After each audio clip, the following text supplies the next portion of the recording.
Dios les bendiga. Bienvenidos a nuestra clase número 9 sobre la familia cristiana y el divorcio. Recuerden que ya es parte de una serie de 13 clases sobre el propósito divino para la familia. Los invito a que vean la serie completa. Vamos hacia nuestra introducción que nos hace ver cómo las estadísticas sobre el divorcio aumentan cada día más, dejando tras de sí una estela de daños morales, espirituales y sociales. Hijos con serios traumas psicológicos que van desde quien se queda con la custodia, su situación económica y con muchos sueños rotos. Nuestra escuela bíblica, haciendo lo que sabe hacer, enseñar lo que dice la Biblia sobre los diferentes temas. Hoy revisaremos juntos los principales versos que hablan acerca del divorcio. No podemos brindar una respuesta a cada caso, pero sí una guía que ayude a los casados a permanecer y a otros a dar el consejo apropiado sobre el tema. Primer punto, dice Jesús y su ministerio educativo. Los que querían aprender. Vamos a estar en Marcos 10, verso 1, que dice: levantándose de allí, vino a la región de Judea y al otro lado del Jordán, y volvió el pueblo a juntarse a él, y de nuevo les enseñaba como solía. Al darse una enseñanza, siempre hay dos grupos de oyentes: los que desean oír la palabra de Dios y atesorarla con el corazón, que espero que sean todos los que están viendo esta clase, y los que acuden solo para estorbar el mensaje. Fue lo que sucedió en este pasaje cuando vinieron a la región de Judea, al otro lado del Jordán. Posiblemente se está refiriendo a Perea. Jesús, levantándose de allí, de Galilea, donde había estado ministrando, se traslada a Judea para asistir a la Pascua, la última que él celebró. Dice que volvió el pueblo a juntarse a él, indicándonos que intencionalmente lo buscaba. Y él de nuevo les enseñaba como solía, con el mismo entusiasmo y vigor de siempre. B. Los que querían tentarle, el segundo grupo, verso 2. Y se acercaban los fariseos y le preguntaron para tentarle si era lícito al marido repudiar a su mujer. A esto se refiere cuando dijimos que algunos acuden para estorbar el mensaje. Como de costumbre, se acercaron los fariseos a Jesús, no para aprender, sino que dice Marcos que le preguntaron para tentarle. Jesús se refirió en Mateo 15:14 a ellos como ciegos, guías de ciegos. Los fariseos eran una secta que nació en el año 150 antes de Cristo con los gobernantes macabeos y se consideraban como separados del pueblo. Interpretaban la ley basándose en tradiciones e interpretaciones rabínicas más que en la palabra de Dios. La pregunta que hicieron si era lícito al marido que repudiara a su mujer era un tema controversial de aquel momento y lo sigue siendo hoy. Por eso lo hicieron para tentarlo. Decir que sí para Jesús era que lo acusaran de liberal, como los de la escuela rabínica del maestro Hillel, que éste autorizaba el divorcio por cualquier causa, Mateo 19. Y decir que no, a Jesús lo verían como aliado del maestro Shammai, quien no permitía el divorcio a no ser por causa del adulterio. Este punto de vista no era muy bien recibido. Pregunta: ¿cuáles son los dos grupos de oyentes en una enseñanza? 2. Dice el antiguo problema del divorcio, por la dureza del corazón. Verso 3. Él respondiendo les dijo: ¿qué os mandó Moisés? A lo que ellos en el verso 4 le dijeron, Moisés permitió dar carta de divorcio y repudiarla. Mateo, la versión de Mateo, en el capítulo 19, en el verso 7, dice que fueron los fariseos que le preguntaron por qué pues mandó Moisés. Y en el verso 8, Jesús es el que dice, por la dureza de vuestro corazón, Moisés os permitió repudiar a vuestras mujeres. En la versión de Mateo se ve más claro porque el dar carta de divorcio no se dio como un mandamiento en tolé, en griego, sino solo se permitió epetrepsen, en griego también, el repudio en caso de adulterio o fornicación. Cuando el corazón de uno de los cónyuges o de ambos se endurece, poco se hace para cultivar virtudes que señalamos en la clase anterior que podían unir la familia: la paciencia, el amor, la comunicación, el perdón y sobre todo la oración. B. Contrario al plan de Dios. Sorpresa para todos, Jesús en su respuesta no hizo referencia a ninguna de las dos corrientes de pensamiento de Hillel o de Shammai sobre el divorcio. Él los lleva directo a la palabra de Dios. Tenemos que decir que ni las escuelas rabínicas ni los partidos políticos influían en Jesús para dar sus enseñanzas. Verso 6 cita a Jesús. Pero al principio de la creación, varón y hembra los hizo Dios. Así hizo ver que el divorcio no estuvo en el plan original de Dios.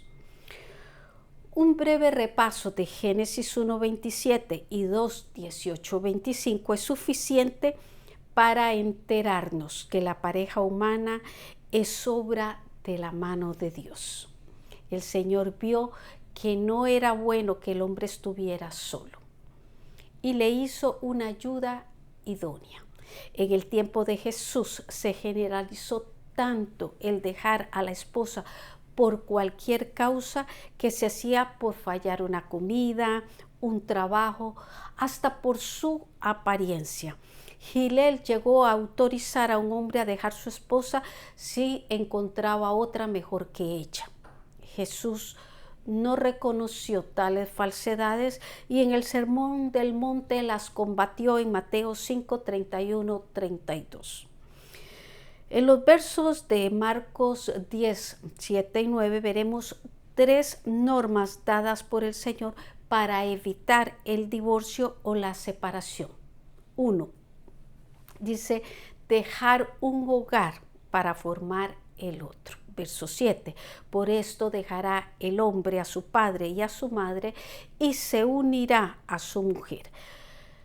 Esto porque muchos de los problemas entre esposos empiezan por desacuerdos con los suegros u otros miembros de la familia de uno de los cónyuges. Según este verso, no es sabio para la nueva pareja que se quede a vivir con los padres de uno o de otro. 2. La unión íntima. Verso 8. Y los dos serán, dice, una sola carne, así que no son ya más dos, sino uno. La unión íntima de una pareja es parte de la buena salud de la relación. 1 Corintios 7:5. Y esta unión saludable hace que Satanás no los tiente. 3. Una unión indisoluble. Verso 9. Por tanto, lo que Dios juntó, no lo separe el hombre. Esta es la respuesta de Dios contra el divorcio. Si se permitió otra cosa fue por el pecado y la dureza del corazón. Pregunta: ¿qué podemos hacer para evitar el divorcio? Punto 3. Las consecuencias del divorcio. Cuando no existen causa. Seguimos en Marcos 10, verso 10. En casa volvieron los discípulos a preguntarle de lo mismo. Estando ellos ya en el lugar donde se hospedaron, volvieron a preguntarle de lo mismo a Jesús.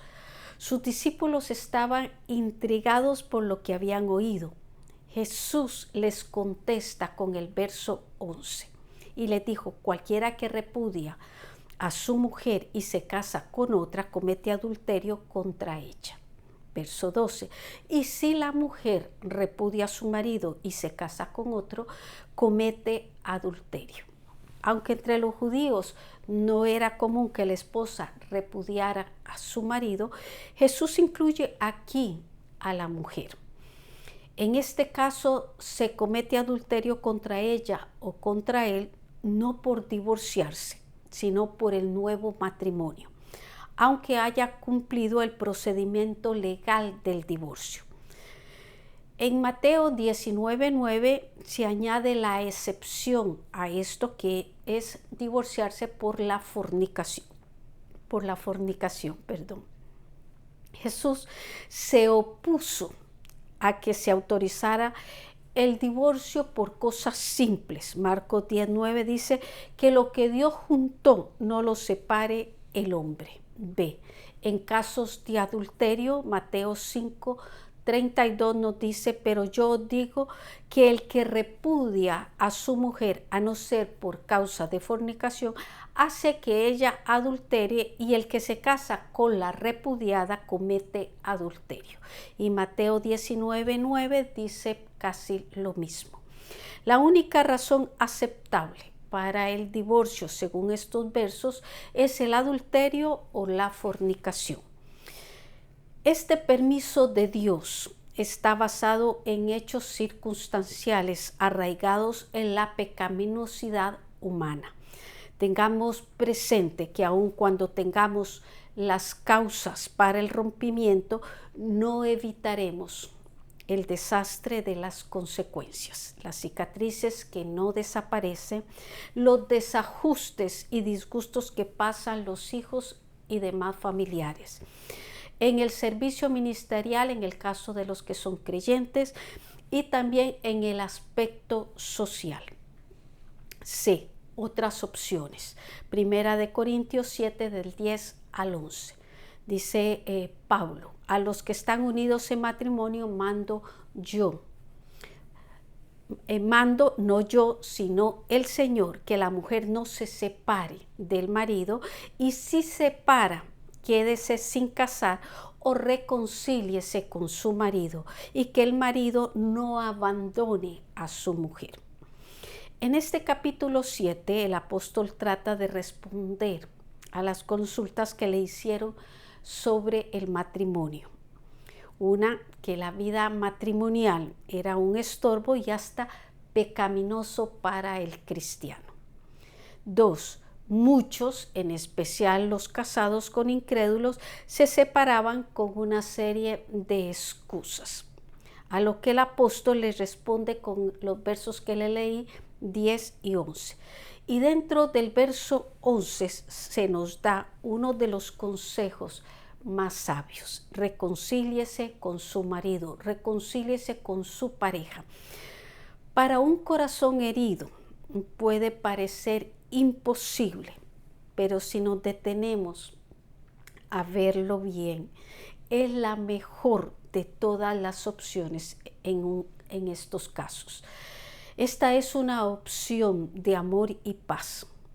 El consejo que como iglesia, que como cristianos se pueden o que podemos dar es: 1, identificar los factores que contribuyen al fracaso. 2, dar lugar a la misericordia, el amor y la paz de Cristo. Y 3, perdonar de todo corazón. Esta actitud de bondad puede restaurar lo perdido tanto en lo personal y familiar como en lo espiritual. Pregunta: ¿cómo podemos evitar las consecuencias del divorcio? Reflexión. El propósito de este estudio ha sido estimular a la reflexión cristiana y fomentar el espíritu de restauración y amor para evitar más rupturas. En nuestra invitación diremos que el matrimonio es un pacto, no solo con la pareja que escogimos, sino con Dios. Y a través de este compromiso testificamos de su misericordia y su verdad.